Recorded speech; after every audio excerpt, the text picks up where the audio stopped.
Hello everyone, this is Anjali और स्वागत है आपका मेरे चैनल लर्न विद अंजलि में। इस पर्टिकुलर वीडियो में हम डिस्कस करने वाले हैं dos and don'ts to save the environment.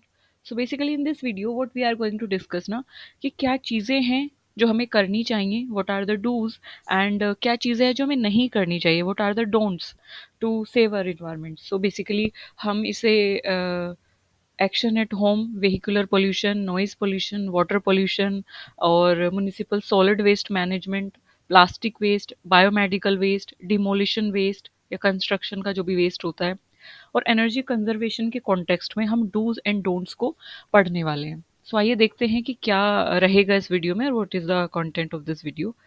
Okay, so let's get started, and it started from the preface. And preface, what it is saying, so preface is saying कि environmental protection जो है वो ज़रूरी है sustainable development के लिए, society के। so society के sustainable development के लिए environment की protection बहुत ज़्यादा ज़्यादा ज़रूरी हो जाती है। तो ये हमारी moral obligation या moral duty बन जाती है।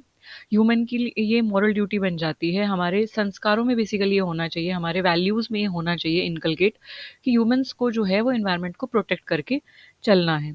और इसके साथ साथ जो है हमें ऐसी एक्टिविटीज़ को इन्हेंस करना है, प्रमोट करना है, जो कि इन्वायरमेंटल डिग्रेडेशन को ना होने दे, एंड ऐसी एक्टिविटी को प्रमोट करना है जो सस्टेनेबिलिटी की तरफ चीज़ों को लेके जाए। सो ग्रीन गुड डीड्स है is the societal movement that is launched by honorable ministry of honorable prime minister, basically ministry of environment, forest and climate change. So doctor Harshvardhan जो है उन्होंने दैट ग्रीन गुड डीड जो है एक societal movement launch किया था। और इसका जो मेन मोटिव है वो यही है कि किस तरीके से एनवायरनमेंट को प्रोटेक्ट करना है और गुड लिविंग कंडीशन को प्रमोट करना है, और किस तरीके से एनवायरनमेंट को क्या करना है, प्रोटेक्ट करना है। सो ग्रीन गुड डीड्स जो है ये एक ऐसा आइडिया है that to take to the people and get them involve at the ground level, just to strengthen the cause of environmental protection, कि इन्वायरमेंटल प्रोटेक्शन के कॉज को किस तरीके से स्ट्रेंथन करना है, किस तरीके से लोगों को इन्वॉल्व करना है ग्रीन गुड डीड्स में। So that is. और अगर हम बात करें कि सी पी सी बी एनविस की, सो सी पी सी बी एनविस की अगर हम बात करें, so that thing, that spirit of saving the environment by C P C B ENVIS. and CPCB is what? CPCB is Central Pollution Control Board. And if we talk about NVIS, so that is the ministry that related to environment, that work for the environment. So that is CPCB NVIS and Central Pollution Control Board. NVIS stand for Environmental Information System, और ये एक you can say एक programme है जो कि initiate किया है MOEFCC ने, मतलब ministry of environment forest climate change ने। सो ये 1982 में इस्टेब्लिश हुआ था, और इसका जो मेन मोटिव है वो इन्वायरमेंटल इंफॉर्मेशन को एनकरेज करना, सस्टेनेबल डेवलपमेंट को एनकरेज करना है। सो इन्वायरमेंटल इंफॉर्मेशन सिस्टम यानी कि central pollution control board environmental information system भी इस आइडिया के साथ आया कि क्या लिस्ट होनी चाहिए, क्या डूज हैं regarding environment, what are the don'ts regarding environment to save the environment basically. So देखिए, चलिए पढ़ते हैं कि क्या क्या डूज एंड क्या क्या डोंट्स हैं। ओके, सो क्या क्या एक्शंस हैं जो हम घर पे परफॉर्म कर सकते हैं, और what are the dos we can do at home. So it is like protecting our environment should be a moral obligation, और इसमें कंट्रीब्यूट करने के लिए mission of environment protection join hand to publicly protest against environmental pollution. अब dos क्या रहने वाले हैं? डूज इज़ लाइक कि यहाँ पे देखिए घरों में हम किस तरीके से, मतलब you can take it like this कि if we talk about do's and don'ts ना, सो करना क्या है कि जब आप घर में हैं तो आप अपने लेवल पे, इंडिविजुअल लेवल पे किस तरीके से प्रोटेक्ट कर सकते हैं एनवायरनमेंट को, क्या क्या चीज़ें आप करके एनवायरनमेंट को प्रोटेक्ट कर सकते हैं, और क्या क्या चीज़ें रोक के आप एनवायरनमेंट को प्रोटेक्ट कर सकते हैं। दोनों ही चीज़ें एनवायरमेंटल प्रोटेक्शन के लिए जाएंगी। एक चीज़ है कि आप पॉजिटिव वे में कर ले रहे हैं, मतलब उसको करना है आपको, दूसरी चीज़ है उसको नहीं करना है, ठीक है? सो एक बार डूज़ देख लेते हैं। तो use mug instead of running tap while brushing your teeth. तो जब हम टीथ ब्रश करते हैं तो यूजुअली हम क्या करते हैं कि जो टैप्स है उसको रनिंग छोड़ देते हैं और एक हाथ से हम ब्रश करते रहते हैं, या कुछ भी दूसरे में हमने कोलगेट पकड़ा हुआ है या समथिंग लाइक दैट। तो हम जो टैप है वो रन होती रहती है, तो उसमें पानी वेस्ट होता है। तो हमें क्या करना है कि हम मग का यूज़ कर सकते हैं कि मग में पानी लिया, जितना रिक्वायर्ड है उतना पानी लिया, एंड दैट इनफ। सो उससे पानी की वेस्टेज नहीं होगी। So these are the dos what you can do. And while watering the plant, instead of running hose, use water can. So मतलब हम पाइप जो है ओपन ऐसे छोड़ देते हैं, तो एक्सेस वाटर कहीं ना कहीं पौधों में जाता है और फिर उसको मॉइस्चर या तो वो इवेपोरेट होता है या तो वो मिट्टी में जाता है, यानी कि मिट्टी उसको रिटेन करती है। That is the thing. तो instead of it we can use sprinkles, है ना, हम फुहारे जो होते हैं, फाउंटेन स्प्रिंकल्स हो गए। और इसके अलावा ड्रिप इरिगेशन होती है एग्रीकल्चर में। ये तो एग्रीकल्चर की बात होगी, बट हम घर की बात कर रहे हैं, तो instead of what we can use water can का हम यूज कर सकते हैं। तो वाटर कैन क्या करती है, इवनली पानी को स्प्रेड करती है सॉइल में, और जो भी हमारा प्लांट है उसमें पानी को इवनली स्प्रेड करती है, तो कम पानी यूज होता है और जितना रिक्वायर्ड है उतना यूज होता है। यानी कि जितना प्लांट एक बार में एब्जॉर्ब कर सकता है उतना ही पानी जाता है, तो पानी की वेस्टेज कम हो जाती है। सो this is the second do you can do. Third आता है टॉयलेट फ्लश विच कंज्यूम्स लेस वाटर। सो टॉयलेट फ्लश का यूज़ करें, जिसमें टॉयलेट फ्लश में हम फ्लश करते हैं एक बारी में, वो क्लीन होता है और पानी बंद हो जाता है ऑटोमेटिकली, तो it it consumes less water comparatively. Fourth अगर हम बात करें तो कैरी क्लोथ्स, जूट और paper bag to the market. जब आप मार्केट जा रहे हैं तो आप जूट का बैग कैरी करें, पेपर का बैग कैरी कर सकते हैं, क्लोथ का बैग कैरी कर सकते हैं। तो मार्केट जाते time instead of carrying plastic bag और instead of taking polythene bag, बार बार पॉलीथीन बैग जो शॉपकीपर देते हैं आप उनको अवॉइड करके अपना बैग लेके जाइए, जो कि बायोडिग्रेडेबल होगा, यानी या तो क्लोथ का बना होगा, जूट का बना होगा, या तो पेपर बैग होगा।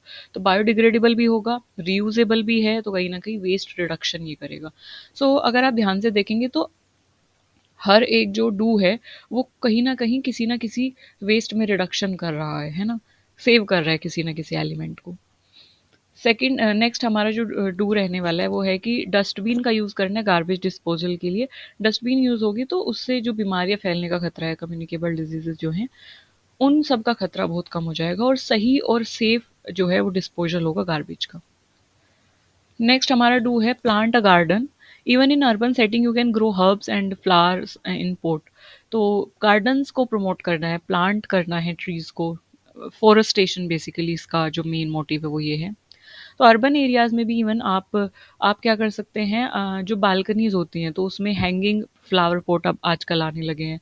उनकी जो यू कैन से बालकनीज जो होती है उसमें वॉल्स पे भी आजकल बोटेनिकल गार्डन्स जिसे भी बोलते हैं, तो वॉल्स पे भी we can put that soil in that pot and we can plant the tree. So उसको बोटेनिकल गार्डन नहीं, बोटेनिकल फिल्ट्रेशन करके कुछ बोला जाता है। इसके अलावा हम छोटी-छोटी हर्ब्स जो है, जो जिस तरीके से फ्लावर पॉट आने लगे हैं, तो हम घरों में अपने उन जगहों पे जो भी एरियाज़ हैं, उन पे हम प्लांटिंग कर सकते हैं या गार्डन बना सकते हैं, आर्टिफ़िशियल गार्डन क्रिएट कर सकते हैं। मतलब आर्टिफ़िशियल मतलब हम क्रिएट करेंगे, बट उसमें क्योंकि हम पॉट में क्रिएट कर रहे हैं, हैंगिंग मतलब पॉट लगा रहे हैं। और इसके अलावा जो है ऑर्गेनिक फर्टिलाइज़र्स भी आने लगे हैं। तो बहुत सारी चीज़ें अवेलेबल हो गई हैं जिनके थ्रू हम चीज़ों को इस तरीके से कर सकते हैं। सो पॉट्स आ गए हैं, मिट्टी है, हर्ब्स हैं और फर्टिलाइज़र्स हैं, so all that thing. So these are the thing you can do. These are the do's basically. और इसके अलावा नेक्स्ट डू हमारा क्या रहने वाला है, that is wear extra layer of cloth at home instead of turning up the heater. So energy saving के लिए बार बार हीटर यूज़ करने से बेटर है कि आप जो है लेयरिंग करें क्लोथ्स की, मतलब आप ज़्यादा कपड़े पहन सकते हैं, आप ग्लव्स, सोक्स और caps. So you can wear all the kinds of all the clothes, ताकि ऑर्गन प्रोटेक्टेड रहें विंटर से, instead of excessive consumption of energy in heater. So this is the thing. Next है while shaving use mug instead of running tap. तो जब shave कर रहे हैं तो इंस्टेड ऑफ टैप को ओपन करके उसको रन करके चलाने से बेटर है कि मग का यूज़ करें, क्योंकि मग में एडिक्वेट अमाउंट ऑफ वाटर ही यूज़ होगा।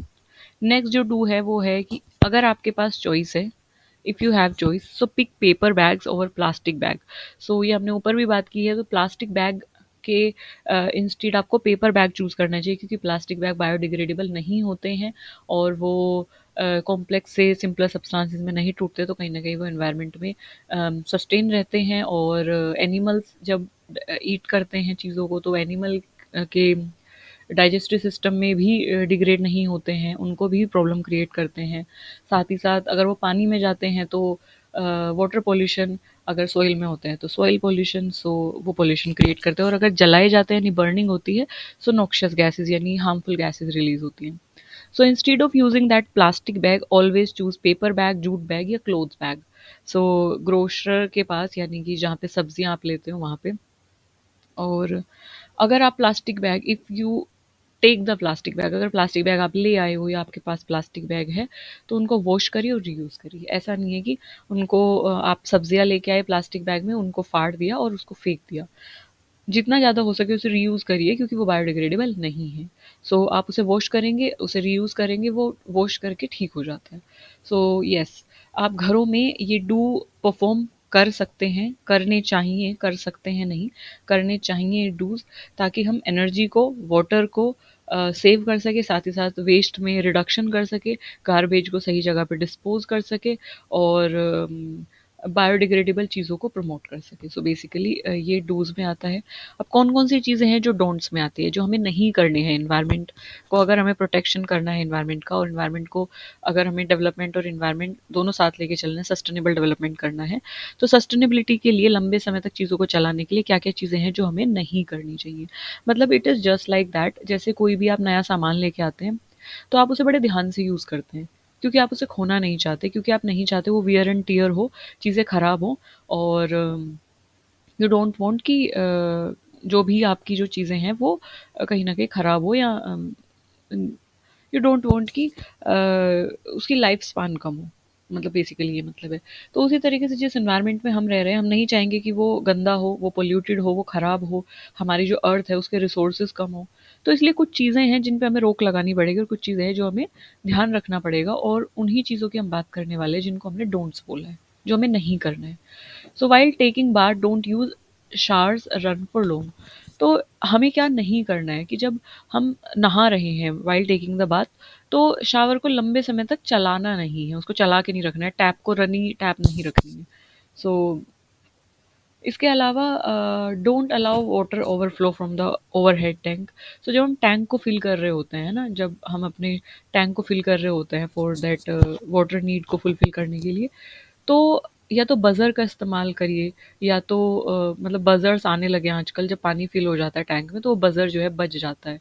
सो या तो उसका इस्तेमाल करिए, या तो आप ध्यान रखिए, मतलब ऐसा ना करिए कि आपने जो मोटर है, इलेक्ट्रिक मोटर जो वाटर को फिल करने के लिए यूज़ हो रहा है, आपने उसको ओपन किया और आप भूल गए। जनरली ये मैंने देखा है बहुत सारे घरों में, अपने रेजिडेंशियल एरियाज़ में, कि लोग टैप को ओपन करते हैं, मोटर को ओपन करते हैं और पानी चलता रहता है, और क्योंकि टैप जो है रूफ पे होती है, रूफ टॉप पे होती है, तो पता भी नहीं चलता है कि जो टैंक है वो फिल हो गया है। सॉरी, टैप बोल रही हूँ मैं बार बार, टैप नहीं टैंक। सो वाटर टैंक जो है वो फिल हो गया, ये पता भी नहीं चलता है। तो टैंक फिल हो गया होता है, और उनकी छत से पानी काफ़ी ज़्यादा अमाउंट में मतलब वेस्ट हो रहा होता है, और उन्हें पता नहीं चलता क्योंकि वो रूम में होते हैं। सो ये कंडीशन बहुत फ्रिक्वेंट देखने को मिलती है, स्पेशली अर्बन एरियाज़ में, क्योंकि यूजुअली अभी मतलब वाटर टैंक वहीं पे यूज़ होते हैं। गाँव में भी होता है, बट गाँव में कहीं न कहीं अभी भी हैंड पंप लाई करता है। सो ये जो प्रॉब्लम है ये बहुत सीवियर है, क्योंकि इससे पानी की बहुत ज़्यादा वेस्टेज होती है, और स्पेशली क्लीन वाटर की, क्योंकि साफ़ पानी ही हम फिल कर रहे हैं टैंक में, तो वो बहुत ज़्यादा वेस्ट होता है। सो इस चीज़ का ध्यान रखिए कि बज़र्स आने लगे हैं आजकल, उनका यूज़ करिए, या तो आप ध्यान रखिए। So don't allow water overflow from the overhead tank. इसके अलावा don't buy loads crackers during Deepavali. So Deepavali के टाइम पे जो लाउड क्रैकर्स, जो बहुत तेज़ से बजने वाले, जो भी अलग-अलग तरीके के क्रैकर्स आते हैं, जिनमें बहुत ज़्यादा केमिकल्स होते हैं, इसके अलावा वो पोल्यूशन भी क्रिएट करते हैं, कुछ बहुत ज़्यादा नॉइज़ क्रिएट करते हैं। सो ऑल दोज़ क्रैकर्स को अवॉइड करिए, क्योंकि उससे noise as well as air pollution, दोनों पोल्यूशन हो रहे हैं। फिर क्या डोंट है जो हमें नहीं करना है, इन पे क्रॉस कर देते हैं, ये डोंट्स हैं ना सारे।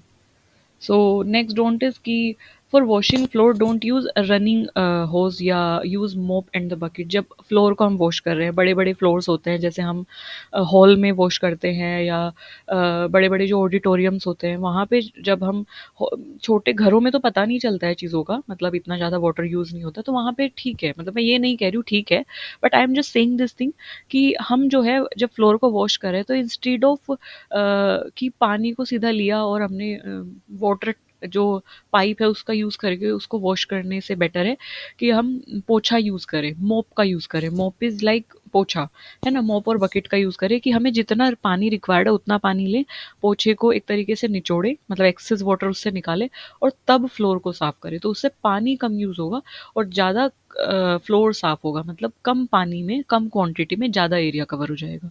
जबकि अगर आप यानी यू कैन से पाइप से अगर वॉश कर रहे हो तो बहुत ज़्यादा अमाउंट में पाइप से वाटर आता है और एक बार में आप या तो पाइप को मैनेज करोगे या तो आप फ्लोर को क्लीन करोगे, तो बहुत ज़्यादा पानी की वेस्टेज हो जाती है। तो इंस्टीड ऑफ इट हमें क्या करना है, मोप का यूज़ करना है, पोछे का यूज़ करना है। So next don't is like don't junk things which break rather than to fix them. Don't junk the things which break rather than to fix them. घरों में क्या होता है यूजुअली हमारे, जब कोई भी चीज़ टूट जाती है, जैसे सपोज करो हमारी एक एग्जांपल ले लेते हैं, जो हमारे शूज़ है या हमारी जो चप्पलें हैं, यूजुअली चप्पलें वो जो हम फ्लिप फ्लॉप्स जो होती हैं, फ्लिप फ्लॉप मतलब जो हम डेली पहनते हैं तो उनको फ्लिप फ्लॉप बोलते हैं। तो फ्लिप फ्लॉप्स या क्रोकर्स जो हो गए, उनको हम पहनते हैं तो डेली में वो वियर एंड टियर हो जाती है, घिस जाती है, टूट जाती है, थोड़ी सी सोल नहीं टूटता है, ऊपर से टूट जाती है, तो हम उनको फेंक देते हैं। ये चप्पल की बात थी, स्लीपर्स की बात थी।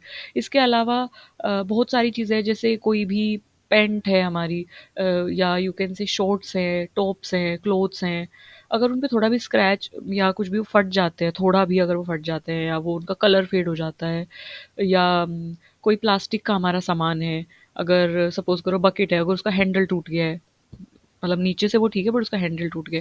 तो मेरा कहने का मतलब है कि कोई भी अगर हमारी चीज़ें हैं, अगर थोड़ी-सी भी वो डैमेज हो जाती है तो हम उन्हें फेंक देते हैं। तो इससे क्या होता है, इससे रिसोर्सेज़ की वेस्टेज तो होती है, साथ ही साथ वेस्ट जो जनरेशन होता है उसका भी कहीं न कहीं अमाउंट ज़्यादा होता है। तो एक्सेस में वेस्ट जनरेट होता है जो कि मैनेज करना बहुत मुश्किल हो जाता है ना? सो इतना जंक इकट्ठा करने से बेटर है इतना जंक ना इकट्ठा करके हमें क्या करना है, हमें चीज़ों को फिक्स करना है, हमें चीज़ों को क्या करना है, ठीक करना है। मतलब अगर जो कपड़े हैं उनको वी कैन रीयूज देम, या तो हम उन्हें मोपिंग में यूज़ कर सकते हैं, पोछा बना सकते हैं उनका। जो बकेट है जिसका हैंडल टूटा है हम उसे डस्टबिन बना सकते हैं, या हम उसे किसी और पर्पज़ के लिए यूज़ कर सकते हैं, कोई सामान स्टोर करने के लिए सामान उसमें स्टोर किया जा सकता है, मतलब हैंडल की ज़रूरत नहीं होगी। हैंडल की ज़रूरत तब होगी जब पानी को उठा के एक जगह से दूसरी जगह रख रहे हैं। So we can reuse the things, we can use the things, we can fix the thing. हम चीज़ों को जोड़ सकते हैं रादर देन नया खरीदने से, तो अगर वो यूज़ हो सकती है तो। Avoid unnecessary use of lights and fan. तो ऑब्वियसली एनर्जी सेव करने के लिए हमें क्या करना है कि एक तो एनर्जी सेविंग आजकल बल्ब आने लगे हैं। पहले हम यूज़ करते थे इनकैंडेसेंट बल्ब, मतलब कि जो येलो कलर वाले बल्ब होते थे तो वो ज़्यादा एनर्जी कंज्यूम करते थे। आजकल जो है फ्लोरोसेंट लाइट आने लगी, जो भी ये एलसीडी लाइट्स आने लगी, एलईडी सॉरी एलईडी लाइट्स आने लगी। एलसीडी इज़ दैट स्क्रीन वाली, मतलब TV type thing. LED lights आने लगी तो वो बहुत कम एनर्जी कंजप्शन में बहुत ज़्यादा ब्राइट लाइट देती है। सो हम उन एनर्जी सेविंग जो मशीनरीज़ हैं, बल्ब्स हैं, उनका यूज़ करें। और उसके साथ साथ और हमें क्या करना है, हमें जो एक्सेसिव लाइट ऑन है या फ़ैन ऑन है उनका अवॉइड करना है, उनको ऑन करना। Don't increase the volume of your TV, radio और म्यूजिक सिस्टम है, टीवी है, रेडियो है, उसके वॉल्यूम को इंक्रीज नहीं करना है, क्योंकि अगर आप वॉल्यूम इंक्रीज करते हैं तो उससे नॉइस पोल्यूशन आसपास की जगहों पे क्रिएट होगा। Never leave food residue in your plate uneaten.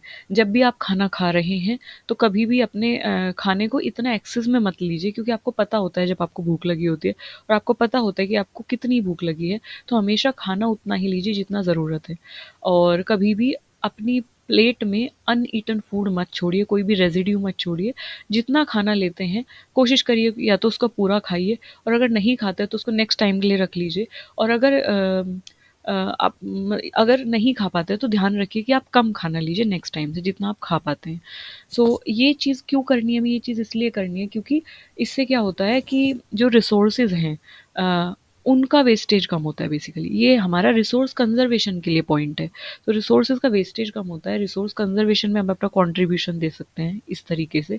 साथ ही साथ जो आपने एसडीजी गोल जब मैंने पढ़ाया था, पीपल डेवलपमेंट इन एनवायरनमेंट में, और इसके अलावा MDGs, millennium development goal, sustainable development goal, वहाँ पे हमने पोवर्टी की बात की थी।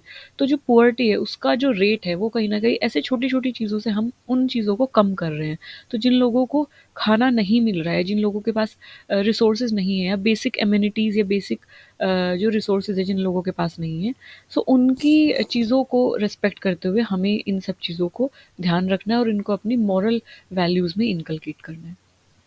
इसके साथ नेक्स्ट जो डोंट है, that is don't over packed goods and foods, containers and packaging make up about a quarter of the waste stream. So हम क्या करते हैं जब भी हम सामान लाते हैं, तो आपने देखा होगा कोई भी सामान जो है बड़ी अच्छी से उस पर पैकेजिंग हुई रखी होती है। जैसे एग्जांपल ले लेते हैं आप, कोई भी कैन बोतल हम लेके आते हैं, जो ड्रिंक की बोतल्स होती हैं 10 रुपए वाली, 20 रुपए वाली। इसके अलावा कुरकुरे, चिप्स हो गया, बिस्किट्स हो गए, तो जो भी बेसिक चीज़ें हैं तो अफोर्डेबल भी हैं, मतलब 10, 20। और जो अभी बड़े पैकेट्स होते थे या बड़े यू कैन से बोटल्स होती थी, तो उनके जो भी चीज़ें हैं वो छोटे शैशे में भी आने लगी।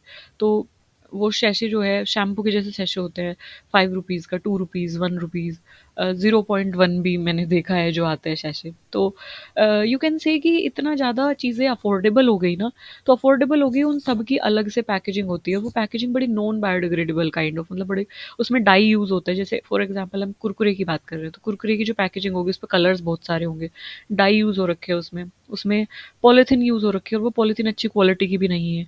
सो बायोडिग्रेडेबल तो पॉलीथीन वैसे भी नहीं है, और वो अच्छी क्वालिटी की भी नहीं है।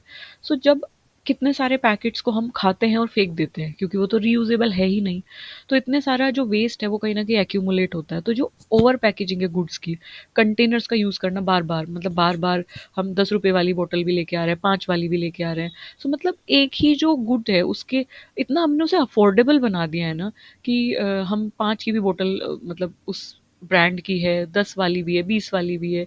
सो अब इतना ज़्यादा पैकेजिंग उसकी हो गई है कि उसकी इंडिविजुअल आपको 10 वाली भी बोतल मिलेगी तो उसकी अलग से वेस्ट होगा। जो 10 वाली बोतल है, 20 का अलग से वेस्ट होगा। सो यू कैन से कि हमने डेवलपमेंट के नाम पे इतना ज़्यादा चीज़ों को अफोर्डेबल बना के लोगों तक पहुंचा दिया है ना, विच इज़ गुड।